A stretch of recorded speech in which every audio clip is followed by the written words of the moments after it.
আসসালামু আলাইকুম, welcome to দিশাস কিচেনে। আজকে আমি চিতল মাছের ভুনা রেসিপি করে দেখাবো। যদি আমার রেসিপিটি ভালো লাগে তাহলে চ্যানেলটা সাবস্ক্রাইব করে পাশে থাকুন এবং নতুন রান্নার রেসিপি সবার আগে পাওয়ার জন্য পাশের বেল আইকন ক্লিক করে রাখবেন এবং ফেসবুক থেকে দেখলে চ্যানেলটি ফলো করে রাখবেন।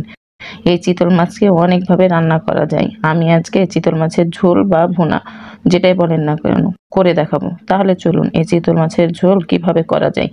প্রথমে আমি নিয়ে নিচ্ছি চিতল মাছ। আমি কিন্তু এটা চিতল মাছ নিয়ে নিচ্ছি, মাথা নিয়ে সবই নিয়ে নিচ্ছি। দিয়ে দিচ্ছি হলুদ গুঁড়া, আমার কাছে কম মনে হচ্ছিল আরেকটু দিলাম। দিয়ে দিলাম মরিচ গুঁড়া, দিয়ে দিচ্ছি লবণ। আমি কিন্তু এখানে 1 চামচ লবণ নিয়েছি।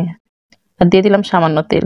এখন ভালোভাবে এটা মাখিয়ে নিতে হবে। আর অবশ্যই এখানে সরিষার তেলটা দিবেন, তাহলে যারা নতুন রাঁধুনি বা ব্যাচেলার তাদের জন্য বলছি, তাহলে আপনার গায়ে মাছের তেলটা ছিটে আসবে না। দিয়ে দিলাম সরিষার তেল ফ্রাই প্যানে। যখন ফ্রাই প্যানটা গরম হয়েছে তখন কিন্তু আমি তেলটা দিয়ে দিয়েছি। আর অবশ্যই মাছ দেওয়ার আগে ভালো করে তেলটাকে গরম করে নেবেন, তাহলে আপনার ফ্রাই প্যানে লেগে যাবে না। আমি একটা একটা করে সব মাছগুলো দিয়ে দিচ্ছি। আর অবশ্যই মাছটাকে ভালোভাবে ভেজে নিতে হবে। মাছের মধ্যে কিন্তু চিতল মাছ খেতে বেশি মজা, আর এটার ভিতর কাঁটাও বেশি, তাই এই মাছটাকে ভালোভাবে ভেজে নিতে হবে। আর মাছটা ভেজে নিলে আলাদা টেস্ট হয়, রান্না করার পরে কিন্তু সহজে ভেঙে যায় না। আর যারা চিতল মাছ খায় না তারাও বুঝতে পারবে না যদি আপনি ভেজে রান্না করেন। আমি মাছগুলোকে এপিটে ও পিট করে ভালোভাবে ভেজে নিচ্ছি। আমার মনে হচ্ছে নিচটা ভাজা হয়ে গেছে, আমি উঠে নিলাম। আর অবশ্যই এভাবে এপিট ও পিট উল্টে ভালোভাবে ভেজে নেবেন। বলবেন আপু চিতল মাছ কি ভাজতে জানি না? জানেন। যারা নতুন নতুন রাঁধুনি বা ব্যাচেলার তাদের জন্য আমি মাছটা ভালোভাবে ভেজেও দেখাচ্ছি এবং আপনাদেরকে বলেও দিচ্ছি। আমার মাথাটা ভাজা হয়ে গেছে, আমি মাথাটা উঠে নিলাম। আমি কিন্তু এখানে সব মাথা নেজ গাদা পেটি সব একসাথে নিয়েছি। আপনারা চাইলে মাথা নেজটাকে অ্যাভয়েড করতে পারেন। আমি ওই তেলেই দিয়ে দিচ্ছি পেঁয়াজ। এখন পেঁয়াজটাকে হালকা ব্রাউন করে ভাজতে হবে, বেশি লাল করবেন না। দিয়ে দিচ্ছি মরিচের গুঁড়া, হলুদ গুঁড়া। আমি কিন্তু এখানে 1/2 চামচ মরিচের গুঁড়া, 1 চামচ হলুদ গুঁড়া দিলাম। দিয়ে দিচ্ছি আদা রসুন বাটা 1.5 চামচ, আর দিয়ে দিলাম পেঁয়াজ বাটা 1 চামচ। এখন ভালোভাবে মশলাটাকে কষিয়ে নিতে হবে। আর অবশ্যই মশলাটাকে ভালোভাবে কষিয়ে নেবেন। যখন বুঝবেন যে এভাবে উপর দিয়ে তেল এসেছে তখন দিয়ে দিবেন লবণ, পরিমাণ মতো লবণ দেবেন। আমার এখানে 1/2 চামচ মনে হচ্ছিল, আমি দিয়ে দিলাম। আমার মশলা থেকে যখন তেল ছেড়ে দিয়েছে তখন দিয়ে দিচ্ছি পানি। এখন আমি ফুটানোর জন্য ঢাকনা দিয়ে ঢেকে দিলাম। দেখেন আমার পানিটা ফুটে গেছে। এখন দিয়ে দিচ্ছি লাল এক টমেটো, আমি এটা কিউব করে কেটে দিয়েছি। সাথে দিয়ে দিলাম ভেজে রাখা মাছগুলা।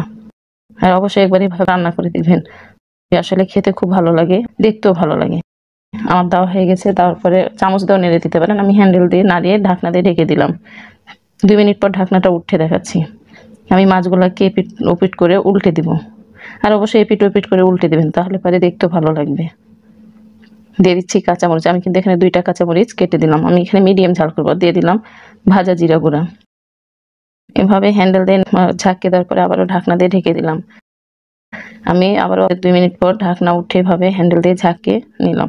অবশ্যই আপনারা চাইলে কিন্তু খুন্তি দিয়ে নেড়ে দিতে পারেন। আমার রান্না হয়ে গেছে, চুলাটা অফ করে 5 মিনিট পর ঢাকনা উঠে দেখাচ্ছি। দেখছেন কি সুন্দর কালার এসেছে। আমি আপনাদেরকে এখন একটা সার্ভিং বাটিতে উঠে দেখাচ্ছি। আপনারা আপনাদের মতো ঝোল রাখতে পারেন। আর দেখেই বুঝতে পারছেন এটা পাতলা ঝোল। আবার ভুনাও এভাবে করতে পারেন। ঝোলটাকে যদি আপনি করে দেন তাহলে কিন্তু ভুনা হয়ে যাবে। এটা হচ্ছে ফাইনাল লুক। আশা করছি রেসিপিটা ভালো লেগেছে। রেসিপিটা ভালো লাগলে অবশ্যই লাইক দিবেন, লাইক দিতে ভুলবেন না। আর কমেন্ট করবেন আমার রান্নাটা কেমন হয়েছে। আর যারা চ্যানেলটা সাবস্ক্রাইব করেছে তাদেরকে ধন্যবাদ। আর যারা করেননি তারা আমার চ্যানেলটা সাবস্ক্রাইব করেন।